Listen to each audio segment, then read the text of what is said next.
Hey there, survivors. Thanks for tuning in to tonight's episode. If you're new here, please consider subscribing. It really helps me keep these stories coming. And while you're here, let me know in the comments where you're listening from. Now let's get started. I've worked private security for over 12 years, but nothing prepared me for what happened inside the Burj Al Noor. The building was a marvel, 56 floors of glass, steel, and money. Smart elevators, voice-activated walls, floor-to-ceiling views of the Dubai Marina. Residents included oil executives, celebrity investors, ex-royalty, and a Russian arms dealer who pretended to be an import-export. You didn't ask questions in a place like this. You enforced protocols, smiled for the cameras, and prayed the rich tipped well. My name's Elias Rahim, former UAE Army, discharged honorably in 2015, joined Sentinel Protective Services in 2016. By 2023, I was a floor supervisor for Burj Al Noor's private detail, overseeing a 12-man rotation. We weren't mall cops. Everyone was armed, certified, and trained. But even the best don't know what to do when the world ends 150 meters below you. The outbreak hit the city in waves. First reports came from Daira, some kind of viral panic in an underground parking structure, a man attacking strangers, people getting sick, collapsing, and then not staying down. At first, it sounded like synthetic drugs again, the kind that shows up in clubs and burns your brain into soup. But the calls kept coming. By mid-morning, we'd locked down Burj Al Noor's lobby as a precaution. No guests in, no deliveries, staff only. Still, we thought it was a city problem, something happening down there, not up here. My shift started at 0600 hours. By 0830, the lobby was a mess. Staff were arguing. Elevators weren't responding to keycard overrides. The concierge's daughter was trying to reach her mother, who worked cleaning at the Souk Madinah. No answer. Half the domestic workers never showed. The rest, pale, tired, jittery. I was watching the CCTV wall in the security control room when I first noticed it. One of the basement janitors, Bilal, standing still in the parking garage, not moving, not even shifting his weight, just there. 15 minutes later, he was still standing in the same spot, but now his head had tilted backward unnaturally, mouth slightly open. And there was someone else lying near the service elevator. No motion, no blood I could see, just flat. I sent Hashim and Tariq to check it out. Both were ex-police, professional, calm. They took radios and stun batons. We weren't expecting resistance, not from a janitor. At 0920, Hashim came over the comm. His voice was clipped, focused. We need medics and a lock on sub-basement 1, now. I asked what happened. Bilal attacked us, he said. Didn't speak, just ran. We hit him twice. He kept coming. I paused. Ran? We tasered him. Nothing. We had to use force. Tariq's bleeding.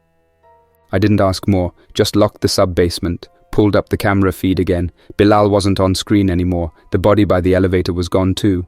10 minutes later, Tariq was being helped upstairs by 2 other guards, bleeding from his forearm. Deep laceration. Hashim followed, silent. He sat on the bench in the staff medical room and refused to speak for a full hour. Just stared at the floor. I'd known Hashim 6 years. I'd seen him tackle armed thieves and disarm a knife-wielding drunk in a VIP suite. I'd never seen him quiet. By noon, the Dubai metro had shut down. The highways were jammed, phone signals were overloaded. The city skyline, once so sharp and steady, started to feel distant, disconnected. And all the while, more of the cleaning staff started calling in sick or not answering at all. We were operating with maybe a quarter of our normal people, but the residents, those on the upper floors, they barely noticed. They still requested their cars, still complained about Wi-Fi, still demanded their meals. At 1300 hours, a private helicopter landed on the rooftop helipad.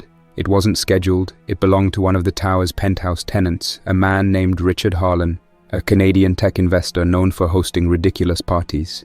He'd flown in from his estate in Qatar with 3 people, his personal chef, a nurse, and a bodyguard. All of them looked exhausted. I was ordered to let them up. I met them in the rooftop atrium. Richard looked me over like I was a mannequin, then said, "Lock the elevators. No one comes up unless I say." His tone wasn't arrogant. It was controlled panic. I told him we were under standard lockdown and couldn't grant floor-specific overrides without executive clearance. He just laughed, pulled out a sat phone, and started barking at someone in French. I heard the words containment, vector breach, and patient zero. His face was soaked in sweat, even in the cold air of the atrium. The guards assigned to floors 50 through 56 were told to report only to Richard from then on. He paid their salaries directly. That was how things worked up there. Downstairs, the infection spread. The lower floors housed staff apartments, fitness centers, and luxury business suites. The infected came through the service elevators sometime that afternoon. I don't know how. Maybe a locked shaft wasn't really locked. Maybe one of the staff carried it up without knowing. But by 1500 hours, we'd lost contact with the 28th floor entirely. I sent Nabil and Harris to check. They didn't come back. Cameras showed static, not glitches. Static, like someone had torn the wires out. By 1700, screaming was audible from the mid-floors, screams that stopped too fast. We tried to descend. Group of 4, full gear, tactical vests, batons, sidearms locked in the weapons locker upstairs. Management protocol required written incident forms to access live ammo. Idiotic. On the 31st floor, we found blood. A child's backpack, torn open. A trail down the hallway. No child. No people. Just an echo, a faint dripping sound from inside a luxury suite with the door open. We didn't speak as we backed away from the open door on the 31st. The silence in the hall had too much weight to break. No whispers, no chatter, just that slow, constant drip coming from the luxury suite like the last tick of a broken metronome.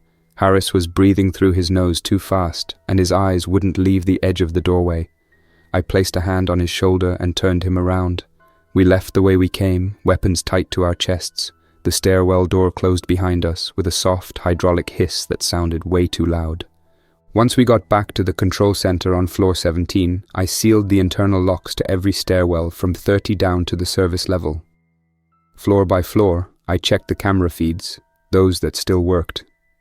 On some, the hallways were dim, shadows leaning in strange directions like the bulbs had shifted. Others showed movement.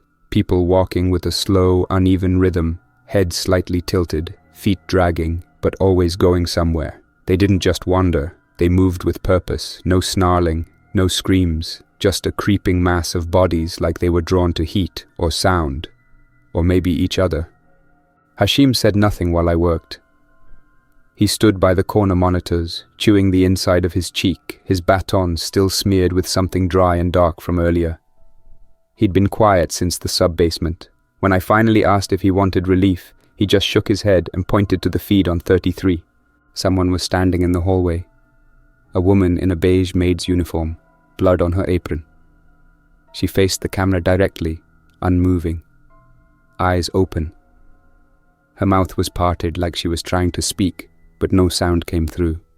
Then slowly, her head began to tilt, not sideways, but back, way back, until it looked like her neck should snap. Then the screen went black. It wasn't a power failure. Something had torn that camera out. By nightfall, the elevators stopped working completely. We assumed power was being rerouted to the essentials, water filtration, emergency lighting, and the core computing systems of the building. Burj Al Noor was built to withstand Category 5 storms and regional blackouts. The owners had paid for redundancy, but none of that mattered if infected were already inside. I called an emergency staff meeting on floor 21, still clear at the time. 6 guards, 3 engineers, 2 food service personnel, and a medic.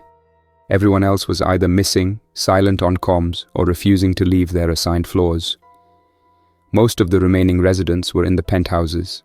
Their private teams had pulled furniture against the doors and were rationing imported goods like it was a Cold War reenactment. The rest of us were left to figure things out with leftover staff meals and cold coffee. I explained the situation simply. Infection confirmed, civil services offline, tower isolated, no clear chain of command from the city, no help coming. One of the engineers, Rami, tried to laugh, said this was just a gas leak panic, some chemical reaction. People don't get back up after they die, he said, too loud. That's fantasy. I told him he could go down to floor 28 and check for himself. No one volunteered to go with him. That night, we sealed ourselves into the maintenance wing, barricaded the hallway with desks, and snapped mop handles. One of the kitchen staff, a girl named Muna, whispered prayers as she tucked herself into a storage closet to sleep. I sat outside with a borrowed flashlight and watched the hall. Every now and then, a metal creak echoed from one of the ducts. Might have been the building settling. Might have been something else. At 0500 hours, the emergency lights in the corridor went red. Someone had forced open a maintenance shaft on floor 29. We responded fast. 3 guards, makeshift gear. I had a fire axe. Hashim carried a broken curtain rod sharpened to a point. The third man, Dawood, carried a police baton and a large flashlight zip-tied to a paint roller pole. None of it felt like enough. When we reached the 29th, the air smelled different.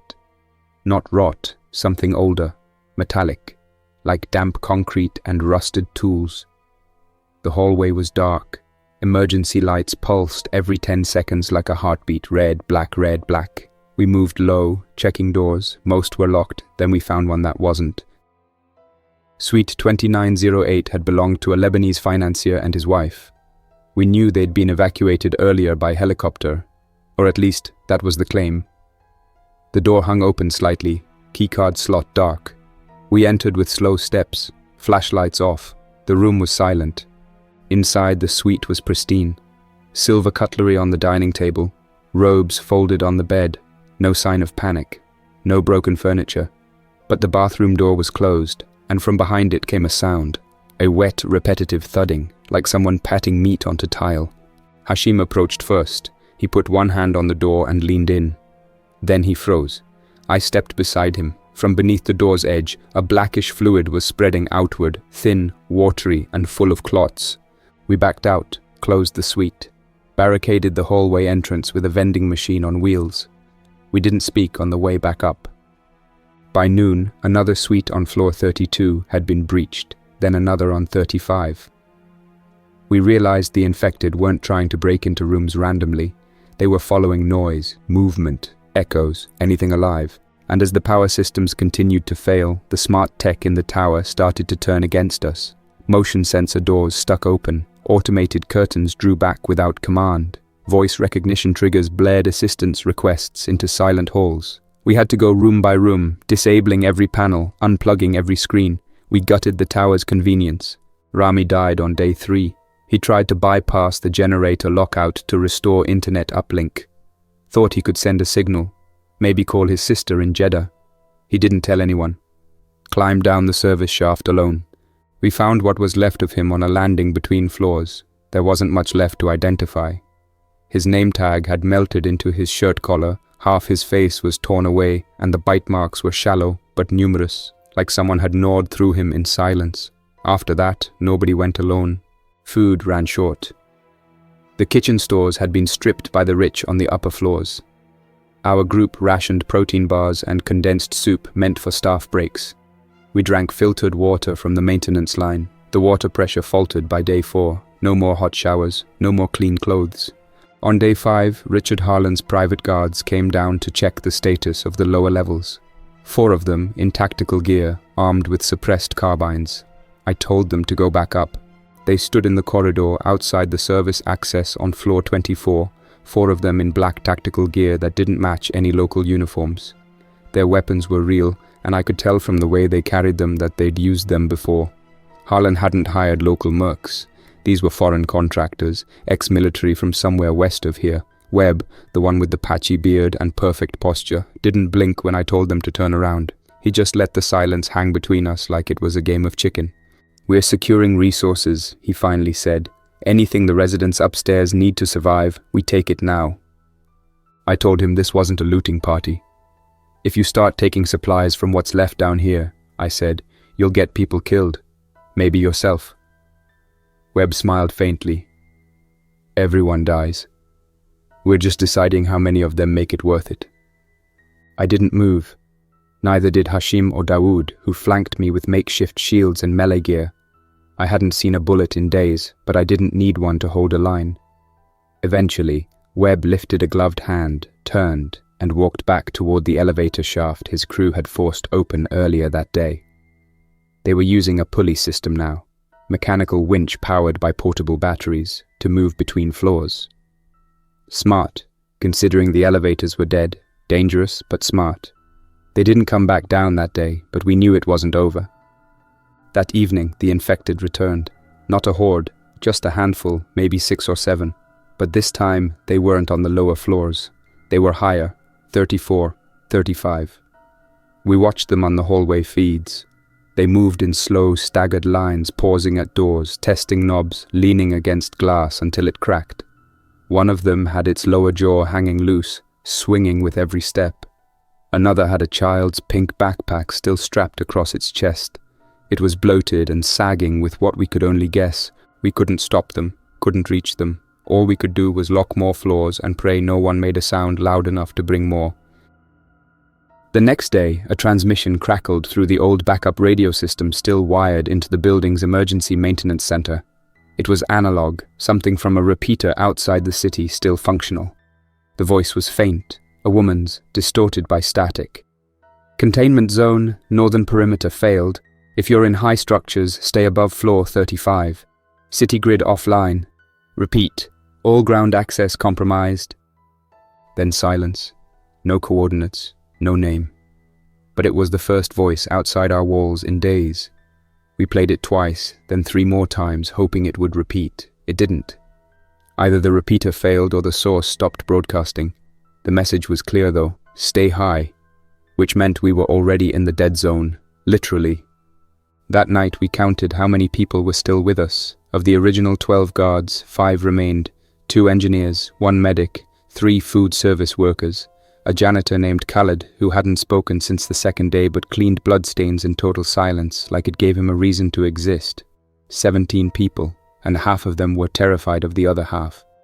We split into 2 groups, one stayed on floor 22, the other on floor 17. We alternated watches, rations, and patrols. Every decision had to be made fast, and every argument had to be shut down faster. Tension was high. Nobody slept more than 2 hours at a time. I kept thinking about the way Webb looked at us. Like we weren't a threat. Like we weren't even worth arguing with. I hadn't seen Harlan since the first day he landed, but I imagined him at the top of the tower in some mirrored suite, sipping imported liquor and waiting out the apocalypse while those below him turned into rot. Floor 32 broke the following morning. We lost camera feeds first. Then one of the emergency exit locks tripped. When we reviewed the logs, it showed a resident keycard had been used. Someone let them in. We descended to investigate. 4 of us, gear ready, improvised spears, wrenches. I carried the fire axe again, its grip slick with layers of dried blood I couldn't fully clean. The hallway on 32 was eerily quiet. Too quiet. I moved slow, checking each suite number. Most were sealed. Suite 3205 was not. Inside, the glass table was shattered. Red streaks ran across the walls like someone had tried to paint their escape route. The bedroom was empty, but the bathroom door was ajar. I opened it and stopped moving. A woman lay in the tub, face submerged, arms over the rim like she'd dragged herself in and then just stopped. One of her ankles was missing, torn, not cut. On the mirror above the sink, someone had written "No escape" in lipstick, over and over, 12 times, all caps, all smeared. We left and sealed the floor. By the time we got back up, one of the food workers was gone, Muna. She'd left a note. I heard my sister's voice in the vents. I'm going to find her. We knew her sister worked in the lower kitchen staff, floor 15.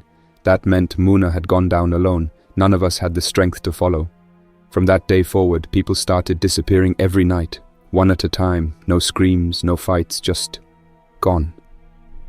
The ones who remained started whispering about hallucinations, voices in the walls, dreams that felt like memories. I didn't believe it. Not until Khaled came to me at dawn and asked why I'd told him to go to the elevator shaft. I hadn't spoken to him in 2 days. The descent began on day 8. We couldn't stay above the infected anymore. They were climbing now, through ventilation shafts, busted utility corridors, crawling where they couldn't walk. We had to find new shelter. We decided to move down to the sub-maintenance levels, below floor 10, where we could barricade deeper.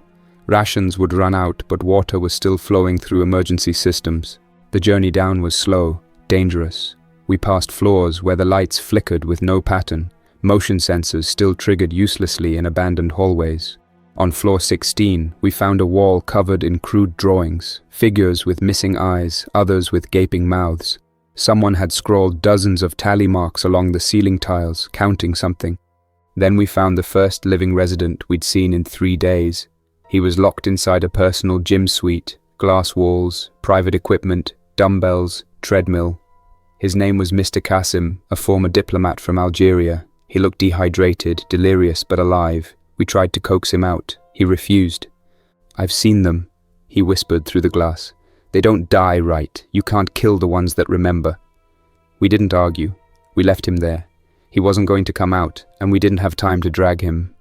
When we reached the sub-maintenance floors, the air was cooler, drier, less decay. We sealed the main hall and created a safe zone using furniture, office shelving, and wiring panels. The engineers rewired emergency lights to blink in set intervals, enough to keep us from sitting in total dark. We stayed in the sub-maintenance level for 3 nights before we realized it wasn't as safe as we thought. At first, it felt like a relief to be below the chaos. No echoes of dragging footsteps overhead. No flickering skyline bleeding in through glass. Just steel walls, conduit panels, concrete floors, and silence. It gave the illusion of control. It let you think. Maybe we could wait it out here. Maybe the city would pull itself together. But even down there, in the bowels of the Burj Al Noor, the rot found its way in. Hashim took first watch that night. He sat cross-legged beside the only access stair we hadn't welded shut, a crowbar across his lap and a small flashlight clipped to his collar. The rest of us, crammed into the utility lounge behind the breaker wall, rotated in 2-hour shifts for rest. There was no sleep, just cycles of blinking in the dim red light and listening for things that didn't belong. By the time I took over from Hashim, he hadn't spoken a word in hours. Just nodded once and handed me the crowbar like it meant something.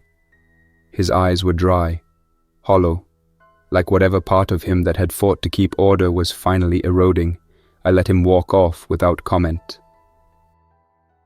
At 0200 hours, I heard something. Not movement, not breathing.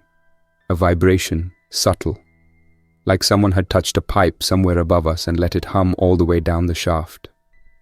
It only lasted a second. Then it came again, stronger. A repeated tap, like code, or footsteps on metal. I radioed Daoud, who was stationed near the panel vault. No answer. I tried again, quieter, still nothing. Then I noticed the wire, one of the emergency light circuits we'd rerouted, twitching gently. Movement in the duct above it. I pulled the flashlight off my vest and aimed it upward. The vent slats didn't move, but something passed behind them, a faint distortion, then silence. I moved slow, deliberate, to the service hall where Daoud was stationed. The hallway was empty. His gear lay on the floor. Baton, radio, half a ration bar still in its wrapper. No blood, no drag marks. Just the gear, abandoned like he'd vanished mid-step. I wanted to call out, but I knew better. Sound traveled too well down there. I returned to the safe room, sealed the inner lock, and wrote his name on the wall next to the others we'd lost. We weren't even marking dates anymore, just tallies and initials. We didn't have the luxury of timekeeping, only survival. The following day, one of the engineers, Farid, tried to re-establish a connection with the tower's backup satellite dish. The unit was located behind a reinforced utility crawl space 2 floors up. It wasn't designed for regular access, and the hatch had warped during the last fire drill in early spring. Still, we thought we had enough tools to pry it open. Farid and Khaled volunteered. I didn't like splitting up, but we needed comms. If there was anything left out there, even a drifting signal, it could mean a chance at coordination, at escape. They climbed out through the vertical shaft ladder, bringing a toolbox, a floodlight, and a sheet of aluminum they planned to use as a signal reflector. They never reached the hatch. I heard it through the wall panel. The metal squealed first, like something forced its way into a space too narrow for it. Then a shout. Not panic. Warning. A single word cut off halfway through, followed by something much worse. Wet, rhythmic impacts, like flesh against tile, then grinding, like teeth on concrete. I didn't send anyone after them. I didn't even open the hatch. I just closed the breaker access and marked 2 more names on the wall. That night, I found the fire axe. It was buried in the wall behind a locker, wedged into a concrete seam, blade side first. The edge was chipped, the wood splintered and wet. It hadn't been lost. Someone had hidden it. I brought it into the safe room and laid it on the floor between us. There were 7 of us left now. 3 guards, 2 support staff, 1 cook, and the janitor. I looked each of them in the eye and asked a simple question. Who took it? Nobody spoke. Not even a whisper. I left the axe where it was. Anyone who wanted it would have to make that choice publicly now. We didn't have the energy for interrogations. The next morning, Webb came back. He didn't knock, didn't call out, just appeared at the door with one of his men, both armed, both covered in dried stains I didn't want to analyze. He looked thinner, sharper, like the tower itself had carved pieces off him and sharpened the rest. His partner didn't speak, just scanned the room slowly, methodically. "We're evacuating," Webb said. "There's a team inbound. 48 hours. I didn't ask for proof. I asked why he was telling us. "You've got tools, wiring, battery backups.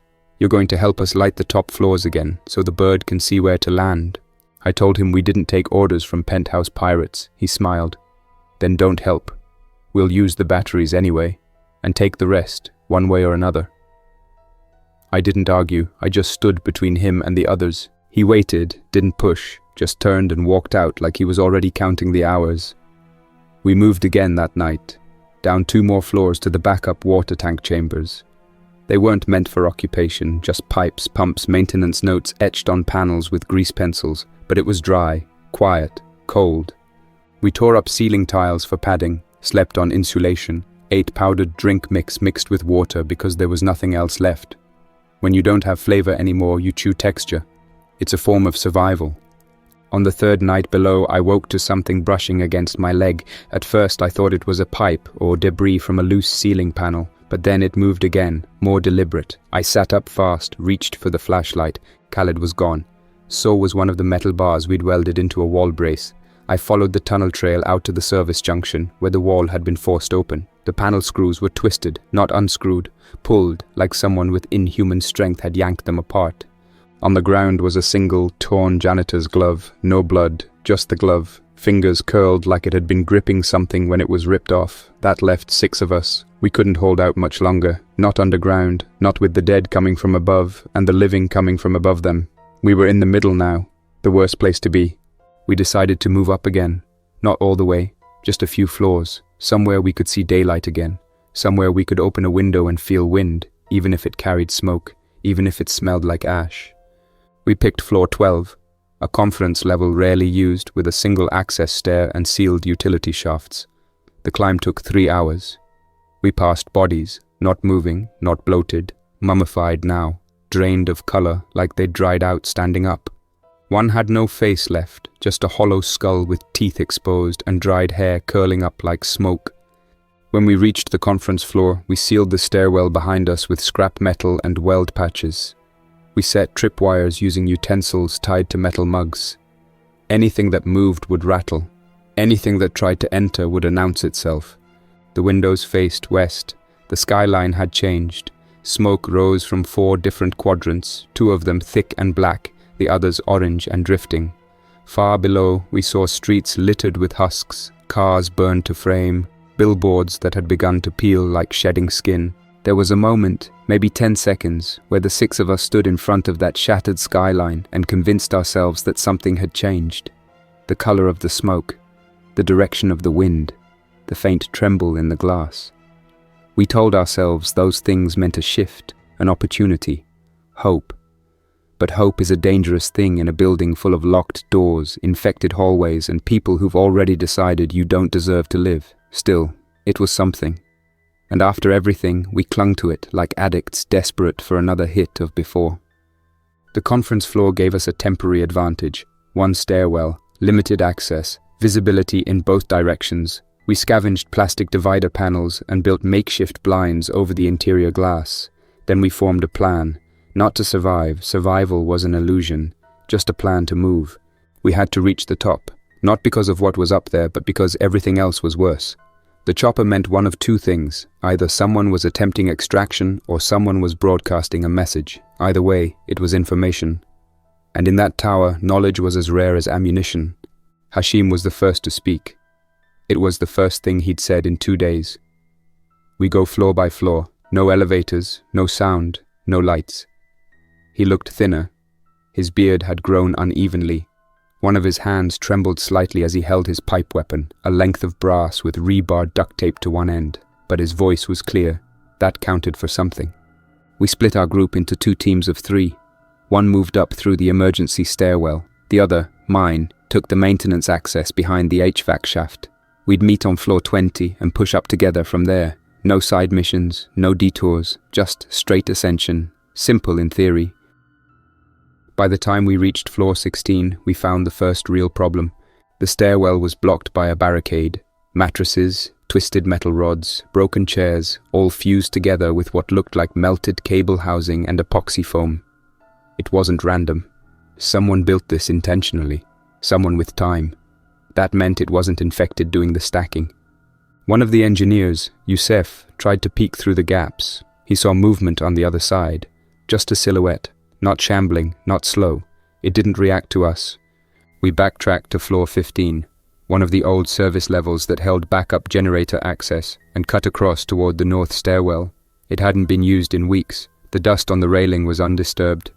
We climbed in silence, passing floor markers every 2 landings, 18, 19. At 20, we stopped. The door had blood across it. Not sprayed, not splattered, dragged. It streaked upward from the floor like someone had been pulled against it and lifted before dying. Or after. I didn't want to speculate. We checked the hallway beyond through the narrow vision pane. Nothing moved. The lights still flickered in their sickly half-power rhythm. We opened the door slowly. The air smelled different. It wasn't rot. It wasn't chemical. It was human. Sweat. Oil. Canned food gone stale. That meant someone had been here. Recently. The hallway was empty, doors all closed, no sign of struggle, until we reached Suite 2003. There was no door anymore, just a frame. The metal hinges twisted, glass shards crunching under our boots. Inside, furniture had been pushed aside. Blankets arranged like camp mats, empty tins piled against the wall, and at the far end, mounted on a desk lamp, was a makeshift antenna, jury-rigged from old radio parts and wire mesh. A small, battery-powered transceiver buzzed quietly on the table beside it. Youssef approached and adjusted the dial, static, then faint modulation, then something clear. Repeating signal. Extraction window limited. Burj Al Noor rooftop access required. Will not return. We all looked at each other. No one spoke. That last line said everything. Will not return. We tore the signal unit from the table and packed it. Even if the chopper left, the message might repeat. Someone might respond. Someone might still be out there. We regrouped at stairwell 22. The others had made it up, but they weren't alone. Behind them, tied with plastic cable loops and gagged, was a man I recognized. One of Harlan's private guards. Not Webb. Another one. Younger, blonde, American. He'd been caught sneaking through one of the unsecured guest rooms below. No weapon, just a utility knife and 2 small oxygen tanks, the kind used for private rebreather kits. We didn't know what to do with him. We questioned him for hours, or tried to. He wouldn't speak. He looked past us, like we were shadows. Eventually, Hashim had enough. He took the man's oxygen tank and crushed the valve with a hammer, let it hiss empty on the floor, then walked away. That night, the guard vanished. No noise, no escape trail, just gone. We kept climbing. Floor 26 had corpses, real ones, not infected, shot cleanly, executed. A family, woman, child, elderly man in a robe, all laid out on a dining table like a final act of civility. A message was scrawled on the wall in English and Arabic. Better this than the teeth. We didn't linger. Floor 28 smelled like smoke. Something electrical had burned through the wall paneling. Lights failed. HVAC fans were still whirring faintly, like ghost machines running on memory. At 30, we found remnants of another group. Not staff, not guards. Residents who had tried to organize. They left notes behind, names, dates, floor plans, theories. One note simply read, "Webb is lying. The rooftop was never cleared." It didn't matter. We had nothing else to climb towards. At floor 34, we heard gunfire. Controlled bursts, suppressed, not random, not panic. Webb. He was still alive, still fighting, still holding something back. We didn't know what, but if anyone had leverage on the rooftop, it was him. Floor 35 was barricaded. We took the long way around, crawled through a shattered window frame into the outer maintenance rim, moving slow along the building's curve, hugging the reinforced glass. One misstep would have meant falling 20 stories into a world already over. Inside, we found weapons, not many, but enough. 1 pistol, 3 full clips, 2 utility blades, a fire blanket wrapped around what looked like a grenade, but was actually a radio beacon, a distress marker for aerial evac teams. That was our key. We climbed to 36. It was chaos, bullet holes in the walls, blood trails, empty food wrappers. A security drone, half burned, lay in the hallway, wires exposed. Infected bodies lay twisted in heaps, their heads caved in, precise, brutal. Webb's work. We followed the trail upward, 38, 39, then on floor 40 we heard it. Voices, not just Webb, others, multiple, armed, arguing. We paused behind a collapsed sofa, peering through a broken decorative lattice wall. Webb stood at the center of a cleared meeting room, surrounded by 4 others in mismatched gear. He was shouting into a sat phone. The chopper was coming, within hours, but only 1 team could go, not all, not most, just 5. Webb's voice was hard and clipped, stripped of any emotion as he delivered the message like a final command from a crumbling chain of command. 5 people, no more. The pilot said the bird can't carry dead weight. 1 team, light, fast, top of the spire. Be there or be left. His hand shook slightly as he lowered the sat phone. Not from nerves, from exhaustion, maybe malnutrition, or maybe just from knowing what had to happen next. The room had gone still, except for the steady, rhythmic flash of the activated beacon. A low-frequency red pulse that filled the space with a stuttering heartbeat. The others surrounding him shifted their stances. 2 men, a woman, and 1 older security contractor who looked like he'd walked out of a war zone 3 days ago. Dust and soot covered their clothes. None of them had clean skin. All of them had weapons. That was the common currency now, what you could kill with. The woman broke the silence first. She gestured at a map they'd pinned to the wall, one of the building's blueprints marked with grease pen and tape. "There are more than 5 of us left. You expect us to fight our way to the roof and then choose who gets on the ride out?" Her tone wasn't fear, it was challenge. Webb didn't blink. "No fight. We choose now." One of the others, tall, lean, with a wrapped arm and dried blood on his collar, stepped closer. "You mean you choose, that it?"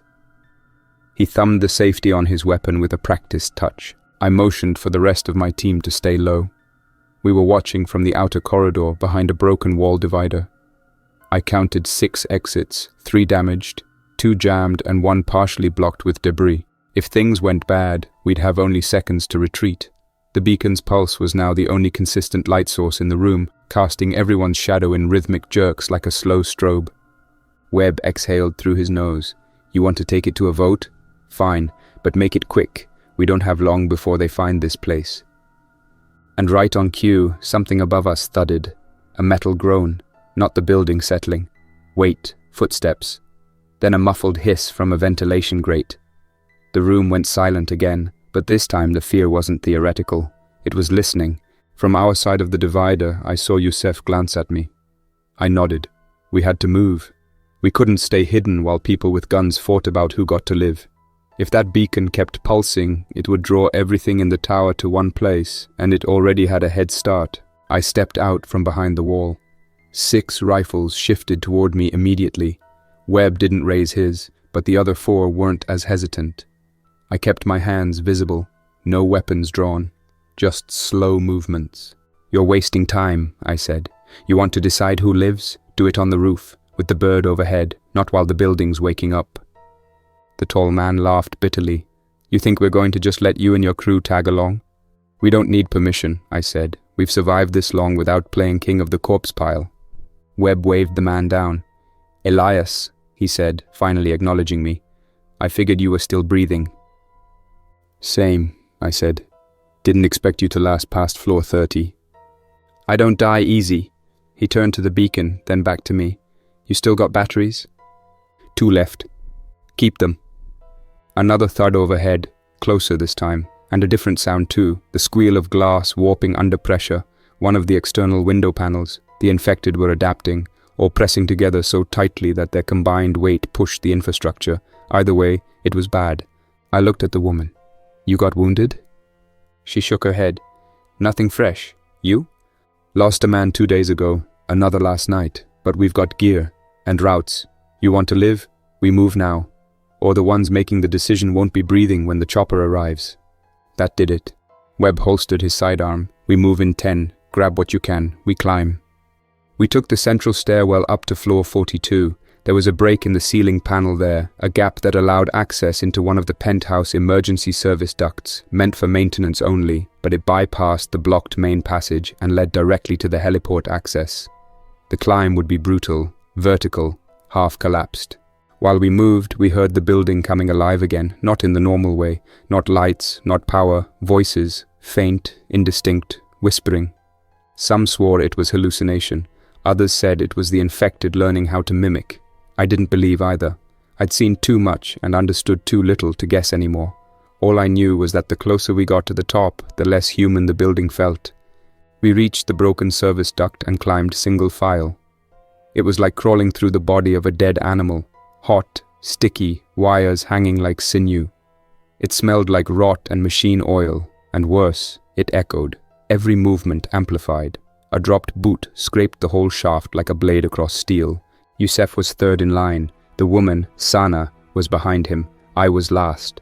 Halfway up we heard a scream, not from below, not above, inside the duct. Something had entered from a collapsed side vent. I saw a shape lurch forward, thin limbs, mouth agape, eyes white and blind. It didn't make noise, it just moved. I swung my flashlight against its face hard enough to crush bone. It flailed.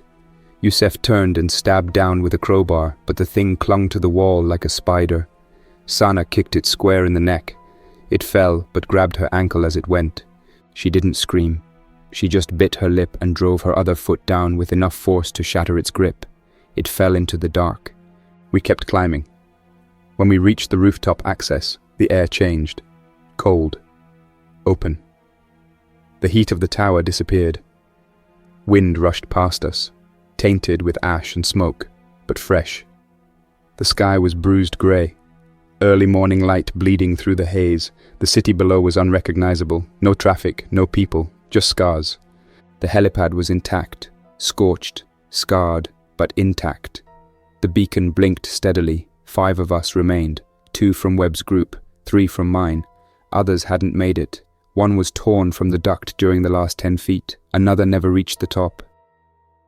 We waited for 10 minutes, 20, then we heard it. Distant at first, then louder. The chopper. It cut through the smog like a ghost bird. Twin blades, low glide path, military spec, not civilian, no markings. It hovered, the rope ladder unfurled. Then the pilot's voice came through the beacon's speaker. 5 only. Any more, we leave. Confirm boarding now. No one moved. Then Webb stepped forward, pointed at his own chest, then pointed at me. "You lead," he said. "You earned it." I didn't thank him. I didn't smile. I just nodded once and turned to the others. Youssef was pale, bleeding from his forearm, but he nodded. He knew it too. Sana had a limp, but her eyes were hard. We didn't fight, we climbed. As the chopper lifted, the rooftop swarmed with the infected. They poured from stairwells, clawed from roof vents, climbed the sides of the tower like insects. One grabbed Webb's leg as he held the ladder. He didn't cry out. He kicked once, twice, then fell. Webb disappeared into the swarm like a stone dropped into black water. No splash, no echo, just gone. I kept climbing. I didn't look down again. There was nothing I could do for him, and I wouldn't waste the seconds it took to mourn.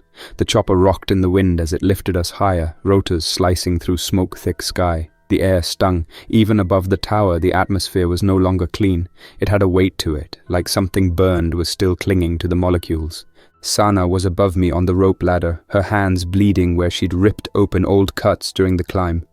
Youssef was behind me, breathing hard, mumbling prayers between clenched teeth. Behind him, the last man, an engineer from Harlan's floor whose name I'd never caught, lost his grip on the ladder when the infected reached the lowest rung. He shouted something, probably a name, before disappearing backwards into the smoke. By the time we were 30 feet clear of the rooftop, the infected had filled every inch of it. Some of them stared up, mouths open, hands twitching as if trying to remember what flight was. Others tore at the railing. One ran straight into the spinning shadow of the rotor arc, and his body vanished in a pink mist. No one spoke for the next 15 minutes. The pilot didn't answer our questions, not at first. He was focused, calm, professional. Short black beard, grey flight suit, no visible rank or emblem. The co-pilot, a woman, younger, maybe mid-30s, glanced back at us once as we climbed inside the main compartment. She had a tablet mounted near her console, and I caught a glimpse of what was on it. Maps, red zones, heat signatures. The entire region was lit up like a brush fire. Dubai, Abu Dhabi, Sharjah, all ringed in orange, then red, then black. We were handed sealed masks and told to secure them immediately, not because of the virus, because of the air. Dust from city fires, synthetic particles from burning polymers, powdered glass, airborne contaminants from collapsed infrastructure. The outbreak hadn't just destroyed people, it had broken every piece of the system that kept the city breathable. The filters weren't optional. The pilot finally spoke as we crossed the outskirts of the Palm Jumeirah. Extraction protocol requires silence, flight plan restricted, debrief at safe zone, estimated 30 minutes. His English was clean, flat, like a script he'd memorized too many times. I asked where we were headed. He didn't look back. Al Dhafra Air Base, or what's left of it. That's when I realized this wasn't a rescue, this was a pull and drop. Get bodies out of hot zones, drop them somewhere cold, move on. The only reason we were still alive was because someone needed the seats filled, not because they believed we deserved saving. Sana didn't say anything. She just stared out the window, watching the coastline shrink behind us like a dream half remembered. When we touched down, the base was nearly unrecognizable. I'd been to Al Dhafra before, back when it was an operational hub for surveillance drones and refueling runs. Back then it was busy, secure, controlled. Now it looked like a refugee camp built inside a bomb crater. Temporary shelters stretched across the runways, modular tents, cargo crates, reconfigured aircraft fuselages. Soldiers patrolled in full suits, not hazmat but something worse. Soft armor with embedded respirators and ID tags I didn't recognize. A new branch, a new authority, not UAE, not UN, something else. As we disembarked, we were immediately separated. Not aggressively, just efficiently. Medicals went one way, interviews another. Equipment was confiscated. Our packs were replaced with numbered plastic bags. We weren't told what would happen next. They took our blood. They scanned our eyes, our teeth, our skin. I hadn't seen a clean white surface in weeks, and the sight of a stainless steel table made me feel like a stranger in my own body. The medic who tested me said nothing as he swabbed my arm.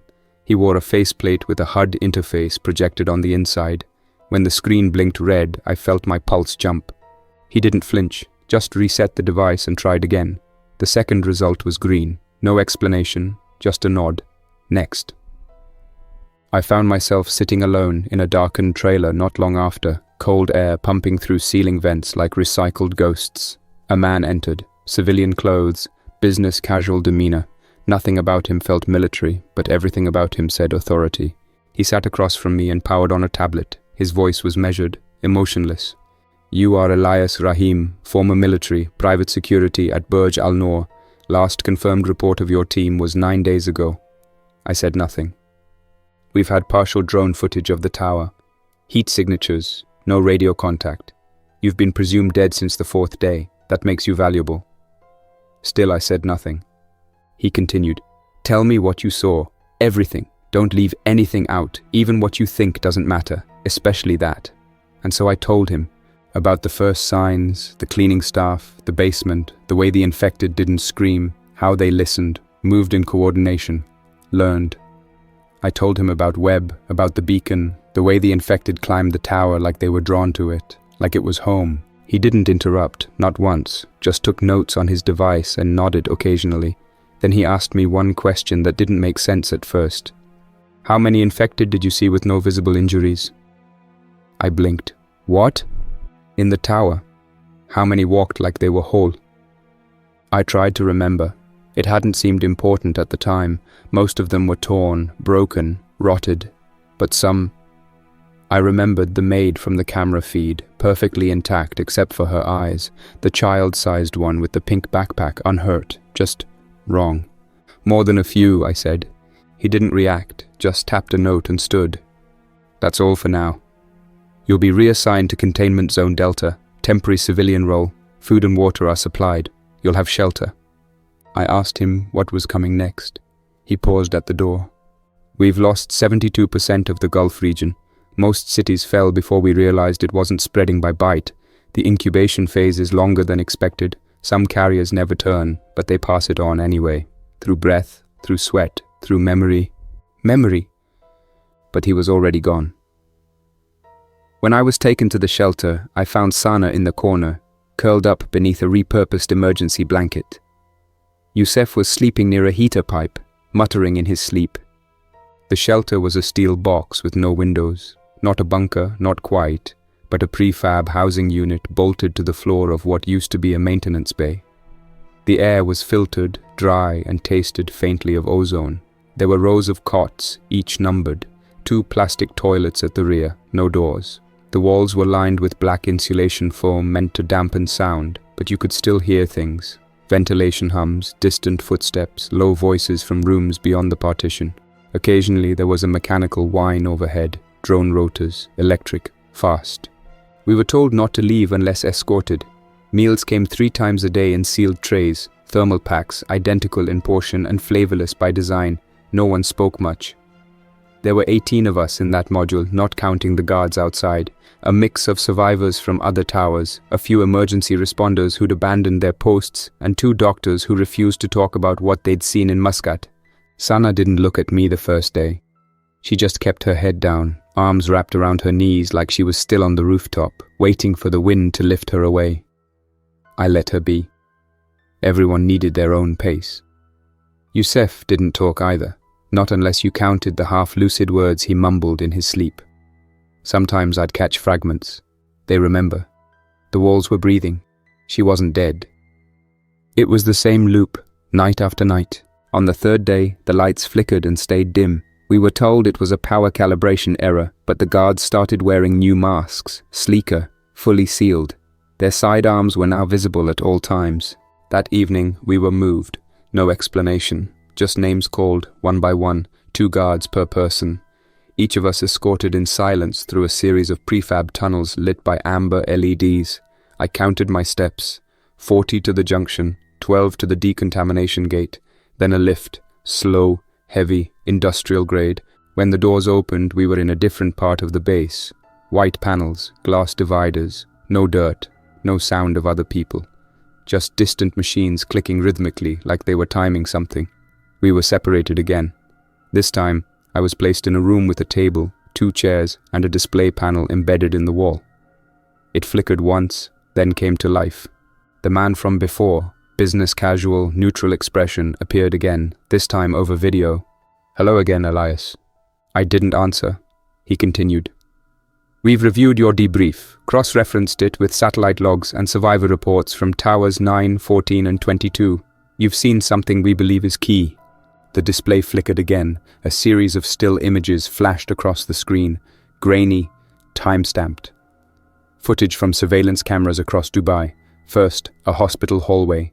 A patient walking calmly, barefoot, hospital gown hanging loose, no wounds, but every nurse he passed dropped minutes later. Next, a mall security feed. A woman pressing her forehead to the glass of a toy store. Her eyes were milky, unfocused. Children nearby began crying in unison. One collapsed. No physical contact. Then, Burj Al Noor, a timestamp from 3 days before the outbreak reached the tower. A crowd in the lobby, people waiting for the elevators. And there she was, the maid. Same posture, same tilt of the head, same expressionless stare, But this was before she turned, before the cameras ever showed her standing in the garage. This was earlier. He paused the frame. "We call them index carriers," he said. "Early stage infecteds, no symptoms, no decay, no wounds, but cognitively different. Behavior shifts, emotional flattening, selective memory retention." He leaned forward slightly, even through the screen. "They don't spread the virus like others, not through saliva, not through blood. They spread it through presence, exposure, memory." I frowned. "That doesn't make sense." "Doesn't need to," he said. "We have proof. It's not a pathogen in the traditional sense. It's more like a shared signal, an imprint. When you see them, something in you changes, slowly, and it can't be undone." He paused again. "Let that sit. You saw her, Elias. You looked into her face. You're a carrier now." The silence was total. Then I stood, not out of panic, out of clarity. Something clicked, like a puzzle piece snapping into place. The dreams, the voices, the feeling that I'd forgotten something important, something just out of reach. "What happens now?" I asked. He didn't blink. "Now, you help us." They called it the memory wall, a black composite surface lined with modular screens, photographs and tags. Everyone who survived was brought before it at least once. You'd stand there, one guard on either side, and point to faces, places, things you recognized. You weren't told where they were from, just asked what you felt. The idea was that if you'd seen an infected and remembered it, really remembered its face, the way it moved, then you were compromised. Not sick, not contagious, but changed. The people running the place didn't say that outright, but you could tell. Survivors who remembered too much were marked. Those who couldn't recall details got more food, more privileges. Those who said too much got pulled aside for additional interviews and never came back. Sana broke down during her third session. She'd held it together longer than most, but when they showed her a still image from a city street in Sharjah, she froze. Her brother had died there during the first wave. She was sure of it. But in the image, he was alive, smiling, standing in front of a market stall with people in the background. She stared at it for nearly a minute, then refused to answer any more questions. After that, she didn't speak at all. Youssef was removed a few days later. They said he was being transferred to another site for psychological evaluation. Before he left, I saw the sketches he'd made, floor plans of Burj Al Noor, down to the emergency crawl space behind the HVAC trunk on 36. He hadn't been with us on that floor. He'd never even seen the layout. When someone asked how he knew it, he just said, "I remembered it in a dream." That was the last we saw of him. When it was my turn, I gave them nothing. I looked at their photos, their footage, their maps, and told them I didn't recognize any of it. When they pressed, I shrugged and said it had all blurred together. Trauma did that. They seemed to accept it. Maybe they didn't care. Or maybe they knew I was lying and decided I wasn't a threat. But I had seen something they didn't show me. One of the tower's maintenance monitors had kicked on for a second while I was checking a floor alone. 34, I think. It had been dead for hours, static mostly. Then it flickered, and I saw myself, just standing there, staring at the camera, still as a statue, and the feed cut. I didn't tell anyone. Eventually, the protocols changed. We were allowed to walk the perimeter in pairs, supervised by armed escorts. The air still smelled of plastic and ash, even through the filters. The sun came through hazy, never warm. Drones buzzed overhead every few hours. The guards never looked us in the eye. They all wore the same expression, exhaustion behind discipline. One by one, people were reassigned. Some went to other facilities. Some, we were told, had been cleared for return to controlled zones. Others just disappeared. No records, no bags, no names on the list anymore. I stopped asking questions. The last time I saw Sana, she was walking with one of the handlers toward an exit corridor. She looked different, steady, more alert. Her limp was gone. She didn't acknowledge me until she reached the end of the hall. Then she turned, gave me the briefest smile, and kept walking. I never saw her again. Now I spend most of my time in the observation wing. They say it's a civilian role, helping catalog survivor reports, annotating what's usable, what's suspect. I sit at a terminal and read story after story. Sometimes they blur together. Sometimes they're too familiar. I try not to think about what really happened in the tower, what we saw, what we did to stay alive. I don't dwell on the dead. or on the ones who killed for a seat on the ladder. I tell myself it's over, that we got out. But sometimes, when I close my eyes, I'm back on the 31st floor. The hall is quiet. The door is open. Something is dripping from inside, and I still can't see where the sound is coming from. That's all for now. Thanks for listening. If you enjoyed this story, don't forget to like and subscribe for more unsettling creepypastas. Your support keeps my channel alive. Until next time, stay quiet, stay vigilant, and trust nothing, not even the silence.